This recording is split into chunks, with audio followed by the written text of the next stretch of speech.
오늘 우리가 함께 살펴보려고 하는 요한일서 2장 15절부터 17절까지의 말씀을 통하여 하나님께서는 우리 삶에 깊이 뿌리내린 세상 사랑에 대하여 언급하고 계십니다. 먼저 우리가 알아야 할 것은 이 말씀이 단순한 경고의 의미만을 담고 있는 것이 아니라는 것입니다. 우리를 향한 하나님의 절절한 사랑과 배려가 담긴 강력한 권고의 말씀이 오늘 본문의 말씀입니다. 본문에 반복되고 있는 세상이라고 하는 단어는 단순히 우리가 거주하고 있는 물리적인 공간으로서의 세상을 말하는 것이 아닙니다.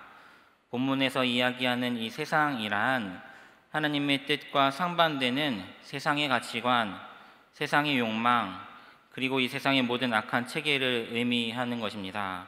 그러므로 여러분, 세상을 사랑하는 것은 곧 하나님의 뜻을 거스르는 것을 의미합니다.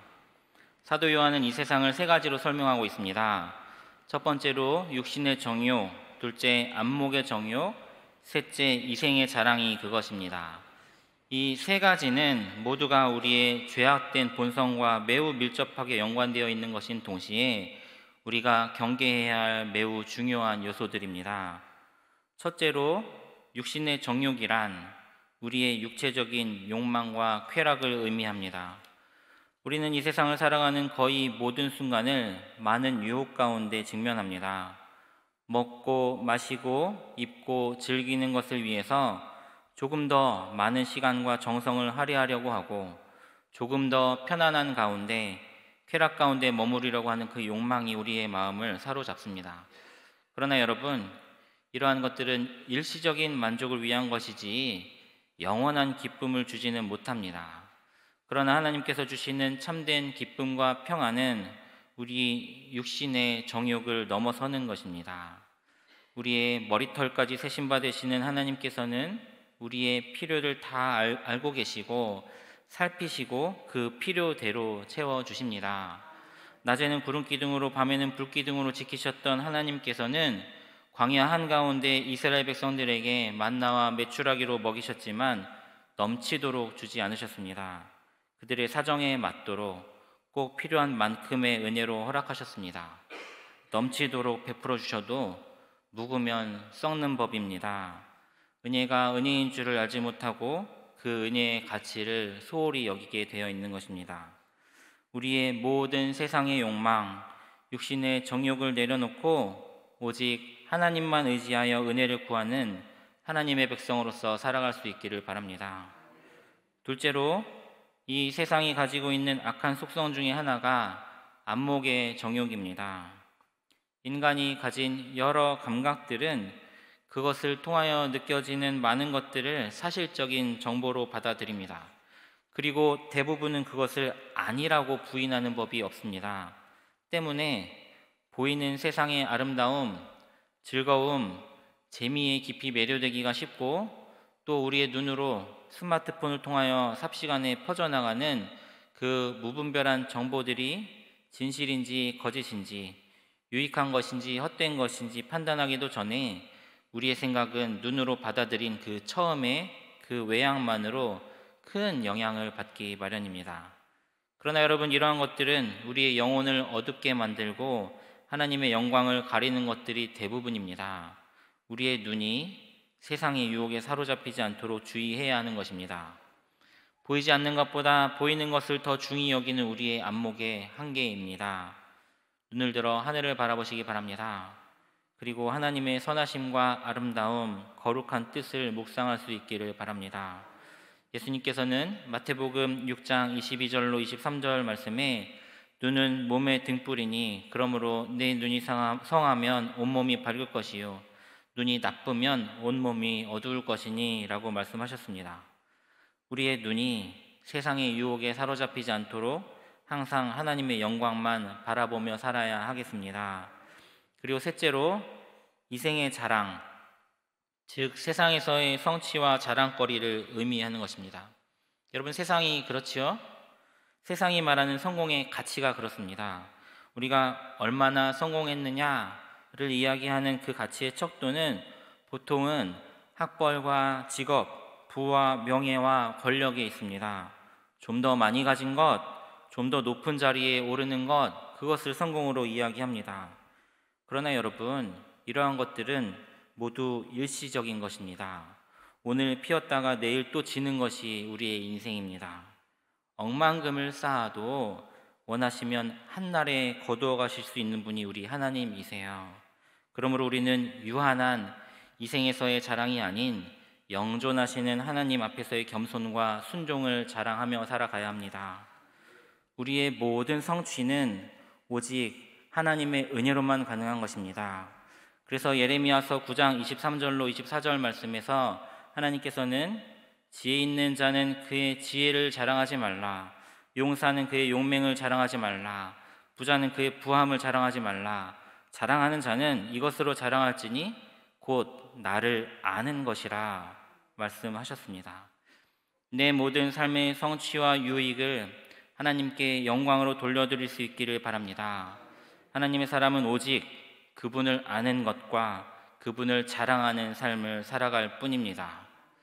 육신의 정욕, 안목의 정욕, 이생의 자랑, 이 세 가지의 속성으로 대변되는 이 세상을 우리가 사랑하면 어떻게 될까요? 이 사도 요한은 분명히 말씀합니다. 15절 말씀에 아버지의 사랑이 그 안에 있지 아니하니, 세상을 사랑하는 것은 곧 하나님을 사랑하지 않는다는 것을 의미합니다. 하인이 두 주인을 섬길 수가 없는 것이고 어두움이 빛과 함께일 수 없는 것입니다. 그러므로 우리 마음속에 세상을 향한 하나님의 사랑이 가득 차 있다면 세상을 향한 사랑이 가득 차 있다면 그곳에는 하나님의 사랑이 머무를 수가 없는 것입니다. 하나님의 사랑을 온전히 받아 누리기 위하여 세상을 향한 마음을 비워내야 하는 것입니다.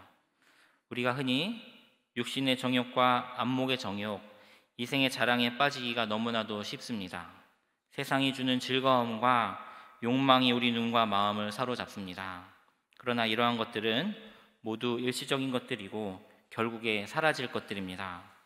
사도 요한은 분명하게 말씀합니다. 이 세상도 그 정욕도 지나가되 오직 하나님의 뜻을 행하는 이는 영원히 거하느니라. 세상의 모든 것은 지나가기 마련입니다. 세상이 주는 기쁨과 만족도 잠시일 뿐입니다. 그러나 하나님의 뜻을 행하는 자는 영원을 믿고 사모하는 것이고 영원 가운데 거하는 것입니다. 우리는 영원한 것을 바라보며 사는 존재입니다. 잠시 거쳐가는 우리의 인생, 유한한 이 땅에서의 우리의 삶의 목적은 그러므로 하나님의 뜻을 행하는 데 있어야 하는 것입니다. 그것이 우리를 지으시고 보내시고 구별하여 세우신 하나님의 거룩한 뜻이기 때문입니다. 그 거룩한 하나님의 뜻을 행할 때 우리는 진정한 평안과 기쁨을 누릴 수가 있습니다. 그리고 하나님께서 주시는 영원한 생명을 소유하게 되는 것입니다. 여러분, 우리는 무엇을 사랑하며 살아가고 있습니까? 우리의 마음을 다시 한번 점검해 볼 수 있기를 바랍니다.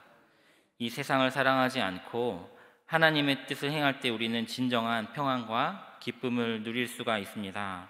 하나님께서 주시는 영원한 생명을 소유하게 되는 것입니다. 그 비결을 오늘 성경은 우리 가운데 구체적으로 제시하고 있습니다. 세상을 사랑하지 않기 위해서 첫째로 우리는 하나님의 말씀을 묵상하고 그 말씀을 따라 살아가야 합니다. 하나님의 말씀은 우리에게 진리를 주고 생명을 주는 지침서와도 같습니다. 그러므로 우리는 매일 성경을 읽고 묵상하고 그 말씀을 실천하며 살아가야 합니다. 시편 1편 2절의 말씀입니다. 오직 여호와의 율법을 즐거워하여 그의 율법을 주야로 묵상하는도다. 하나님의 말씀을 즐거워하며 그 말씀을 우리 삶의 기준으로 삼아야 하는 것입니다. 둘째로 우리는 기도를 통하여 하나님과의 관계를 깊게 해야 합니다. 기도는 우리의 영혼을 새롭게 하는 원천인 동시에 하나님과의 친밀한 교제를 나누는 없어서는 안 되는 시간입니다. 이 구별된 시간을 통하여 우리는 매일 기도 가운데 하나님의 뜻을 구하고 그분의 인도하심을 따르는 것입니다. 예수님께서도 우리에게 항상 기도하고 낙심하지 말라 말씀하셨습니다. 우리는 기도를 통하여 하나님의 뜻을 분별하고 그 뜻을 행할 수 있는 힘을 얻어야만 합니다. 세 번째로 우리는 사랑과 섬김의 삶을 살아가야 합니다. 예수님께서는 우리에게 보이시기를 사랑과 섬김의 본으로 보이셨습니다. 주류보다는 비주류에게, 가난하고 소외된 이들, 약하고 병든 이들에게 예수님은 그렇게 시선이 머물러 계셨습니다. 본으로 보이신 예수님의 사랑과 섬김의 실천이 우리의 삶 가운데 다 실천되기를 주께서 원하고 계십니다. 이웃을 사랑하고 섬기는 삶을 통하여 우리는 세상의 가치관과는 구별된 하나님의 사랑을 실천할 수가 있는 것입니다. 예수님께서는 새 계명을 너희에게 주노니 서로 사랑하라. 내가 너희를 사랑한 것 같이 너희도 서로 사랑하라 하는 이 요한복음의 말씀과 같이 우리에게 실천적인 삶을 요구하고 계십니다. 마지막으로 세상을 향한 사랑을 버리기 위해서는 우리는 성령의 도우심을 구해야 합니다. 우리는 연약한 존재이기 때문입니다. 우리 안에 죄악된 본성이 끊임없이 죄된 모습을 따라 살게 하기 때문입니다. 성령님께서는 우리에게 힘과 지혜를 주시고 하나님의 뜻을 행할 수 있도록 인도하여 주십니다. 그러므로 우리는 성령의 음성에 귀 기울이고 그분의 인도하심에 순종하며 살아가야 합니다. 갈라디아서 5장 16절에 이렇게 말씀합니다. 내가 이르노니 너희는 성령을 따라 행하라. 그리하면 육체의 욕심을 이루지 아니하리라. 성령을 따라 행함으로 육체의 욕심을 이기고 하나님의 뜻을 행할 수 있는 것입니다. 사랑하는 성도 여러분, 다시 한번 우리의 삶을 돌아보되 세상에 대한 사랑을 버리고 하나님을 향한 사랑으로 충만해지시기를 바랍니다. 우리의 마음속에 하나님의 사랑이 가득 차고 그 사랑을 통하여 세상에 빛과 소금의 역할을 다하는 우리 든든한 삶이 다 되기를 간절히 소망합니다. 기도하시겠습니다. 사랑의 아버지 하나님, 구별된 하나님의 사람으로 우리를 불러 세워주시고 우리로 하여금 이 세상을 사랑하기보다 하나님의 뜻을 헤아려 행하고 실천하는 삶을 살게 하여 주시니 참 감사를 드립니다. 우리의 마음을 새롭게 하시고 하나님의 사랑으로 가득 채워 주시옵소서. 성령의 도우심으로 우리가 육신의 정욕과 안목의 정욕, 이생의 자랑을 버리고 오직 하나님의 뜻을 행하는 삶을 살게 하여 주시옵소서. 예수님 거룩하신 이름으로 간절히 기도드리옵나이다. 아멘.